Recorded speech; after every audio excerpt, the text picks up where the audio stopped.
Let's talk about it. Let's talk about it. Got a call today from the client, who's also the contractor, about a new construction two-family house did, and they had a framing inspection, and the inspector wanted some more information about a notching that they put in a beam.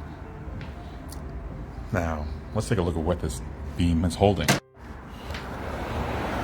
Okay, first, we have this deck, and they're using Weyerhaeuser Edge Gold subfloor.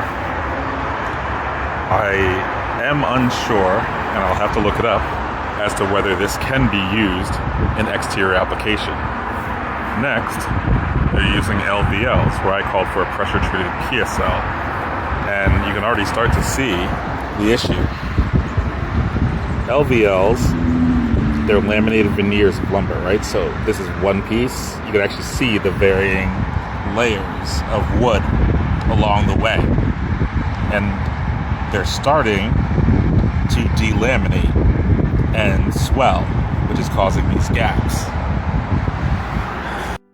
And this isn't even what they called me about. This is just what I saw. Like, I will get to the notch that they made, but the first thing I saw, I was like, oh, you guys use LVLs. I called for pressure-treated PSL, the PSL Plus. And the reason why is because these don't come in pressure-treated, which means it shouldn't be used for exterior applications, because they'll take on water and swell and bow and separate and delaminate.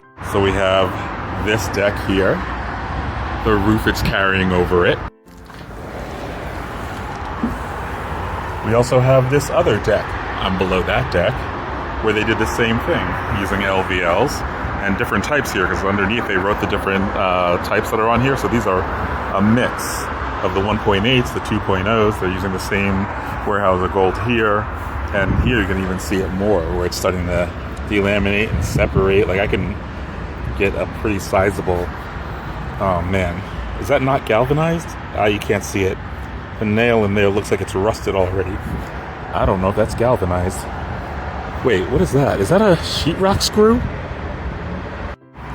Important things about Simpson hold downs and everything. A nail in every hole. Remember that. A nail in every hole. I can actually, there's something in there. And there's the notch.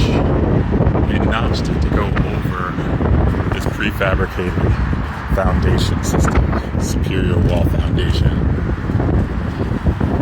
Oh man, that's like a solid 4 inches taken out of this beam. Zoom back out. This beam that runs quite a distance in, carries a cantilever beam here, carries these deck, post roof. Oh, man. Now, there are solutions that exist. We just have to find the right one for this project. So I think what I'm going to do, step one, we'll start with the notch. That's the one that the code enforcer is most concerned about right now. And just make sure that the notch or the new depth of the beam works. Tom, what do you mean by the new depth of the beam? Well, essentially, when you notch a beam, especially that much, you've now changed it to, the size of the maximum depth. Let's do a little sketching. So if this is my beam, right, looking at it from the side, and we got something at the end holding it. If I cut out this, and this is no longer here, and I don't fill it, and don't come up with some sort of solution, the beam will perform as though it's only this depth. Most cases, generally speaking, because that's all that there is that's solid across the whole length of the beam. So the question is, will it work if that were the whole beam? And I know for a fact I over-designed that beam, because I designed the bottom beam before adding the beams above so that it would work if those weren't there, I believe, so that that whole thing could hold on that one set. And then I added the ones above to take the weight off, because I was like, oh, you know what, let me just make it a little bit more, essentially add more redundancy. Or maybe I was able to size it down. I got to take a look at what I did, but I think I can make that work. Then the next thing I need to do is have the client essentially find a way to keep the water from getting in to those LVLs, make sure they're tied up against each other, structurally screwed together so they act as a single system, and then waterproof it. And waterproof it in a way that allows it to breathe if water does get in. That's essentially what things like Tyvek, how water resistive barriers, that's what they do. They keep water out while allowing any water that's in it to come out, by allowing air in. So it's like, imagine like a one-way mirror, where, on one side water can see in but can't see out. And so in this case, it's water can get out but it can't get in. Air can get in and out. So that's what we need to figure out how to do here to protect it, and then come up with some sort of system to wrap it that protects it as best as possible as well. That again allows water out, air in, so that thing stays dry, and doesn't get worse.